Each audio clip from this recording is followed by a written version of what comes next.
at this. Look how good that swims. Yuengling Traditional Lager, fueling world's worst fishing since 2016. Okay, what's going on, everybody? Welcome back to the World's Worst Fishing. I'm your host, Chris Jones, and glad that y'all could join us today. So we are back with a new video. Before we get started, like, subscribe, hit the notification bell. We are almost to 90,000 subs. So I'm feeling some big giveaways coming soon. So help us get to 90 and then ultimately to our goal of 100,000. So with that said, anyone who's followed my channel or seen me on Instagram or TikTok or the Facebook bait groups, you know that I do a lot of hand pouring, and I have dedicated a significant amount of time to learning swim bait hand pouring as well. So something that I've kind of always thought about as somebody who makes a lot of swim baits for others as well, not just myself, is the whole concept of the tails being kinked, right? So when you take a swim bait out of the mold, right? So here's one right here. This is a peacock bass that I did, a really intricate layered pattern, but we're just going to use this one as an example. When you take it out of a mold, right, it hangs nice and straight. The tail is straight, it's not off to the side, it's not kinked or anything. But oftentimes, even after a bait is cured for several days, if it's packaged up and it's all jumbled up in a bag, or let's say you cure them not straight, or your customer gets the baits and then they throw them in a tackle box, and the tails just kind of stay twisted up for a while. Well, one of the things that plastisol does, it's very malleable, okay? So even when a bait is cured, if you let it sit for an extended period of time bent, it will retain a little bit of that shape. So that's why I like to cure my baits as straight and flat as possible for as long as possible. It's not uncommon for me to take a set of swim baits out of the molds, and they will literally sit for a week before they go in the mail, because I want the customer or just whoever I'm sending baits to get these baits that they've paid money for in the best shape possible. So today's video is going to be a little bit of an experiment on if that even makes a difference, right? Because I mean, really, unless you have molded clamshell packaging that's going to literally be molded to the exact bait that you're pouring, they're never going to be perfectly straight once they leave your curing rack, okay? So my question is, does that really affect the action? So what we're going to do is we're going to pour a set of swim baits. We're going to use the 7-inch just like this, because the 7-inch will have maximum visibility in the water. So basically we're going to do a swim test of several different baits that are going to be cured in different positions. We're going to cure a few of them perfectly flat and straight. We're going to cure a few of them with the tails kinked, with the tails kind of blown out this way, and just see if we can mess up the action to kind of answer the question for me. And some of you may already know this. I've never done this experiment, but we're going to answer the question, does an imperfect swim bait that maybe has a little bit of bend to the tail or a little bit of kink or something, does that really matter? So if you look here, this is sort of the pre-curing stage, right? So whenever I take swim baits out of the molds, I generally will lay them out flat like this. I will kind of heat gun the hook slot inserts to just clean up any little flash that may be left on the molds. And then I will glue on eyeballs. And then from there, they basically just go on cookie sheets, where they are then laid out again flat and straight for the duration of their time in my shop. Alright, so we have a big old cup of tube blend here, dead on plastic tube blend. And we're just going to go with a loud bright color, Neo Magenta. This is a beautiful shade of pink. One of my favorite pinks. It's not quite exactly like a hot pink. It's a little bit more of a bubblegum pink. So Dead On also has a color called Chewy, which I'm assuming, the whole play on words, Chewy for bubblegum, which is, I guess, their pink bubblegum. but this stuff right here looks amazing as well. And so we're just gonna do a little bit of that, maybe a smidge more, and then we're actually going to spike it with some of this. This is actually, I don't know if you can tell there, this is actually sort of a pink hypershift powder, ZGN. This is a dip your car. So dip your car in KP, I think. Let's see, where's my little spoon? Here it is. This turns this into something super cool. Oh yeah. All right. Yeah. Yep, and we're just gonna pour a bunch of these big 7-inchers in just a solid color that's gonna be super visible on camera. Yeah, you can kind of see the pearlized effect from the color shift in there. Oh, here we go.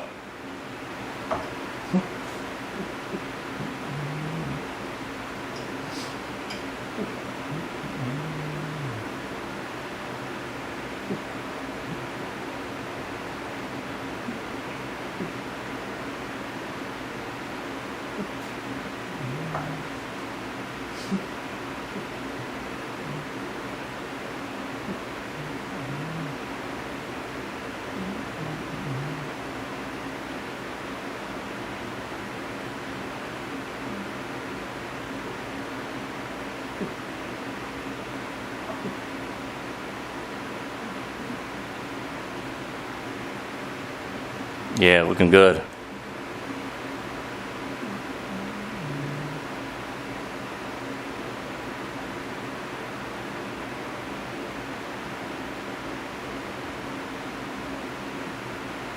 Yeah, nice flat, even tops there. Yep. So basically, whenever these are ready, whenever the molds are cooled down, we're gonna demold them, of course, on camera, and yep, try to mess up a few and then leave a few flat and straight like we would normally. And then a couple of days from now, when they've had a chance to really cure up in the positions that we're gonna put them in, we will take them to the water, throw them on the same hook. That way there's just nothing different in the test, and see what happens. I'm pretty excited. All right, let's crack one open and see how they look. My guess is they're gonna look pink, and we're right. Yeah. Molds are still pretty hot, but everything is set up enough to at least kind of show you the bait. Yeah. Okay, yeah, looking good. Looking real good. So we're gonna go ahead and take this out. And I've got a couple different ways, like I said, that I want to cure these up. And we're gonna go ahead and just kind of peel off any flash there on the hook slot. This is how I would kind of normally prepare a bait when I demold. Just kind of cleaning up any little flashing. The molds are so hot that the plastic will run down on the hook slot inserts sometimes. So anyway, here's what we have. Yeah. So on this plate right here, we're going to cure them normally, which involves just laying them out pretty much as perfect, flat, and straight as we can. Alright, and here's another one. This is what happens when you don't clean out your Pyrex cups. Prior to a pour, you get these little contaminants, but not a big deal for these today. Alright, lay that one out. Flat and straight. Alright, so that's how I would normally do it. And two are going to be done like that. Alright, for the next plate, let's maybe kind of do one that is maybe real kinked like that. And then for this other one, let's like really try to mess it up. I don't... Maybe like, no, because that twisting, it's not realistic. Like getting a kink like that is somewhat realistic to how you would have these in practice, right? So we'll maybe set this one down sideways like that, where it will actually keep the tail kinked. You know, this one's real wonky, even the body is not straight and the tail is sideways. This one, the tail is going to be more just kind of kinked like that, right? Because when you lay it like this, not only can you keep the body straight, but the tail isn't right kinked one way to the side or not. When you lay it down like this, it's actually kinking that tail up a little bit. So maybe we'll do that. So we'll leave this one all jacked up.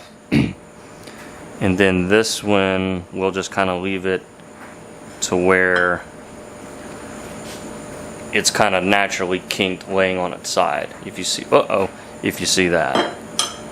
So in any event, we'll kind of really mess this one up again. That's silly.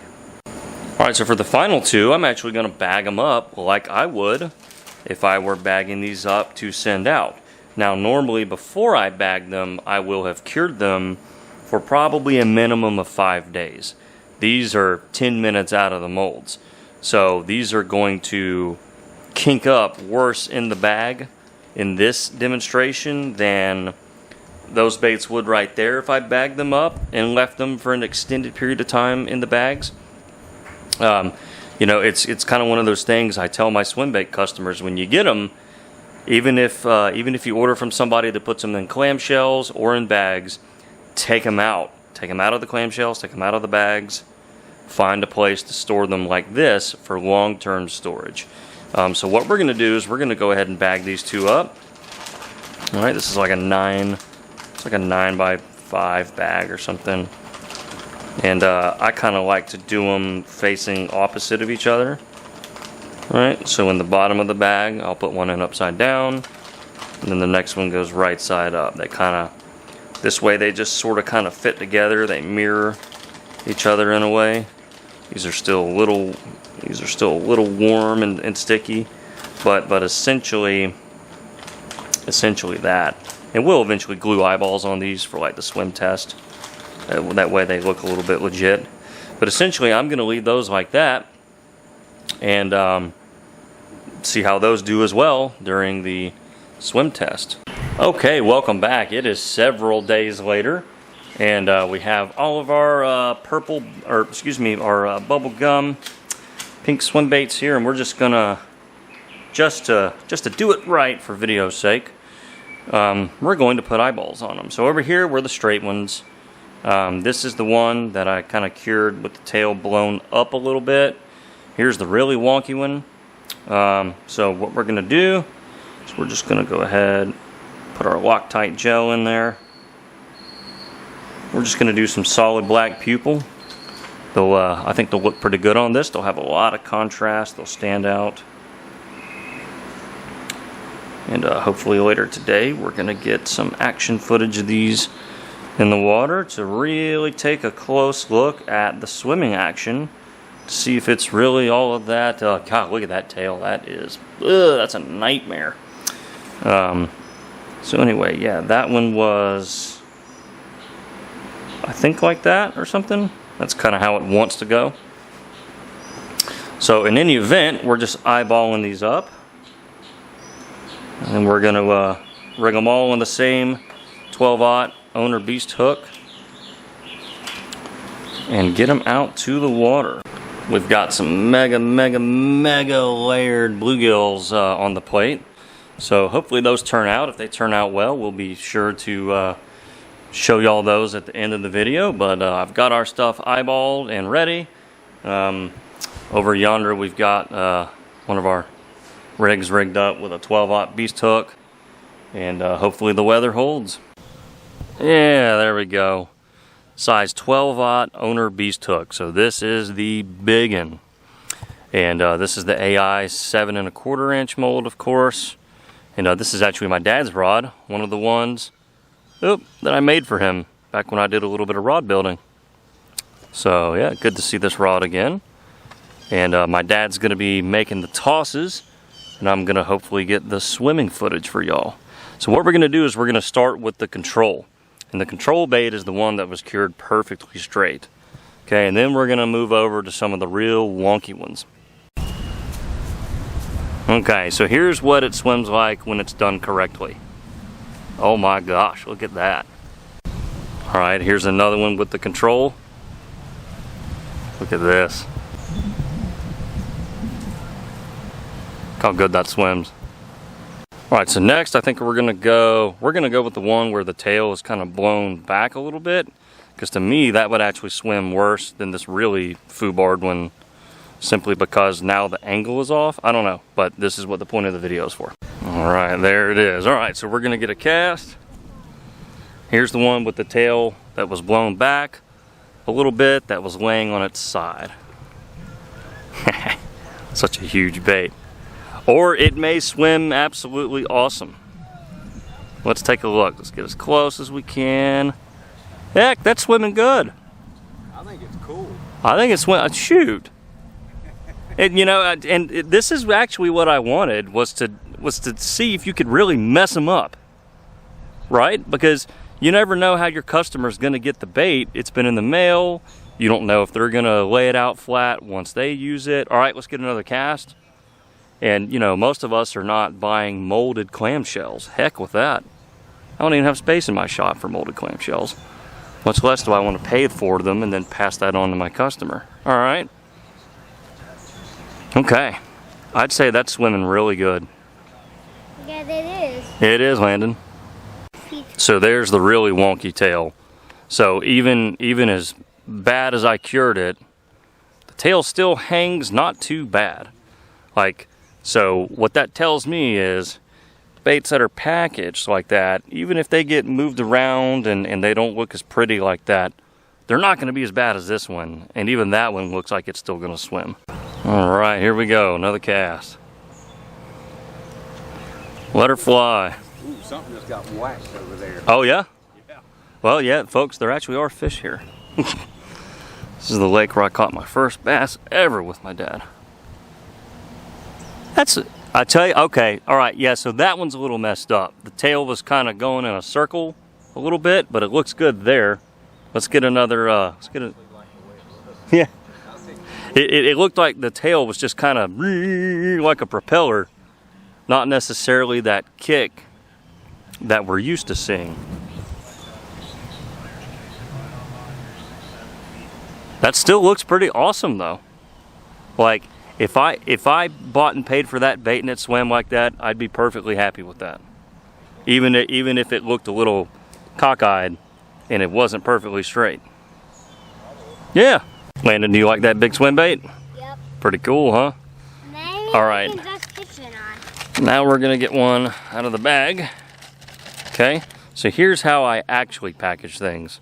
As you can see, after five days, the tail isn't perfect, but shoot, for being all, you know, kinked up in a bag, to me that's still in really good shape.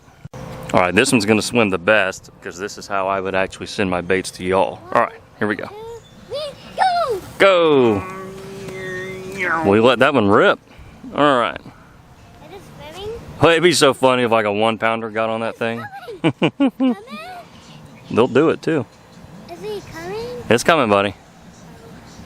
Oh yeah, that one swims perfect. It's swimming Yeah. great. It's swimming great. You know, to be honest, they're almost all indistinguishable. Yeah. Just, you know, which is good to see that Are we done? you can purposely try to make them wonky and disrupt the natural symmetry of the bait. One more time. You ready? You can disrupt the natural symmetry of the mold Go! and the bait still performs. And that's probably true of a lot of different molds. You know, this isn't necessarily just a video about this mold. It's about any real swim bait or any bait, you know, where you want a certain preferred action, particularly the swim bait world. But I think this has been a fun little experiment showing that they're pretty much going to do what they're going to do no matter what happens after the mold. Well, so here's one of those baits that I had in the molds the other day that I said I would show y'all. Some seriously intense layering going on there. This is sort of my, or I was inspired by sort of a dark tannic water river brim kind of pattern there. Just sort of like a fire orange belly. Yeah. Sort of an emerald green hidden in there in the body, and then a gold, sort of like a gold throat up there in the head. Yeah. Really cool there.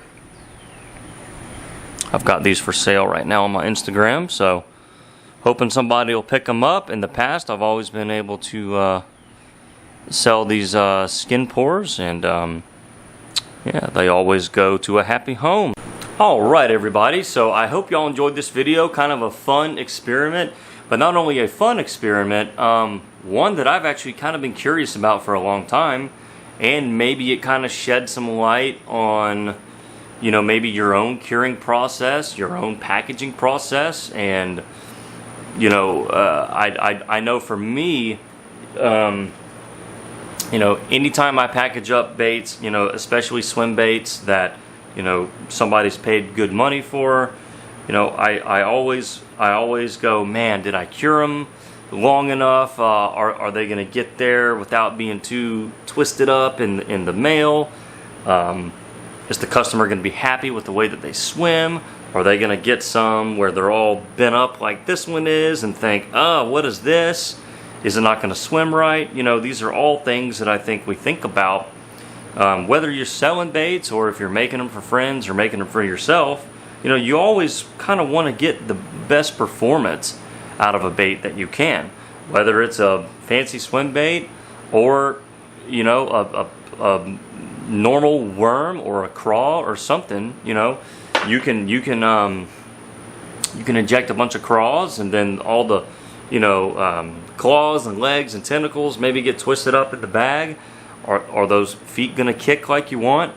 You know, and that's kind of what today's video was about, particularly for me, just a personal experiment with the swim baits. You know, there's a lot of people investing a lot of money in clamshell packaging, molded clamshell packaging, and you know, I've always kind of wondered, well, does that really matter? Does the customer get a better bait as a result of those efforts that's actually going to perform better? And what I saw in my own demonstration here was very encouraging, is that pretty much no, you know, your bait's going to do what it was meant to do. Even if it gets twisted up or kinked up, it's still going to do what it's supposed to do. I didn't see any action that would have made me unhappy, or that I would have thought, yeah, that bait right there is no good. You know, I got a bait that was not in good shape or didn't swim right, and that was me really trying to mess them up. So what that does is give me confidence that the baits that I'm sending out to people, cured the way that I do, packaged the way that I do, are still ultimately going to perform the way that I want them to perform for the end user. So I find that very encouraging. It's good to know that, you know, even maybe some things that are out of our control, once a bait, you know, leaves your shop, how's the customer going to treat it? Is it going to sit in a pile in the bottom of their boat? Is it going to stay in your packaging? Are they going to take it out and lay it out nice and straight? You know, some customers probably take better care of things than others, and some of that's probably just, you know, an education thing. I'm sure a lot of swim bait users probably don't think about those things. And it's good to know that, you know, I think they're ultimately going to get a bait that's still going to perform. So that was kind of, you know, the reason for this video is, does it really matter if your baits are kinked up? And in this case, thankfully the answer is no. So anyway, I hope y'all enjoyed the video. You know, it's one of those things that I've always questioned it, because what I like to do personally, you know, here's some baits right there in a bag. These are going out to a customer. I like to ship them in sort of a padded bubble mailer, right? But because I can get a good shipping rate on this, right? It's thin, whatever. You know, if I was using hard clamshells, I might not be able to fit all 14 of these in here like I can sliding them in with a bag. And so what that's going to do is increase my cost for the actual clamshells. And I'm going to have to go to a different type of packaging that's probably going to have bigger, at least wider dimensions. And that's ultimately going to result in probably what I would guess is a higher shipping cost that I didn't have to pass on to the customer. So if I can put them in bags and put them in a bubble mailer like this, and they're still going to get a bait that performs, and I'm not storing and buying up, you know, a bunch of money in packaging and other types of mailers, yeah, I'm a happy camper. So anyway, not to ramble too much, but I wanted to give you all kind of my thoughts on this experiment now that I've had a day to think about it. And I'm really encouraged. I was really glad to see all the baits swimming great. Even the ones that I like really tried to make not swim great still looked awesome in the water. So let me know what y'all think in the comments down below. And like, subscribe, hit the notification bell. We're almost to 90,000 subs, and we'll see you then.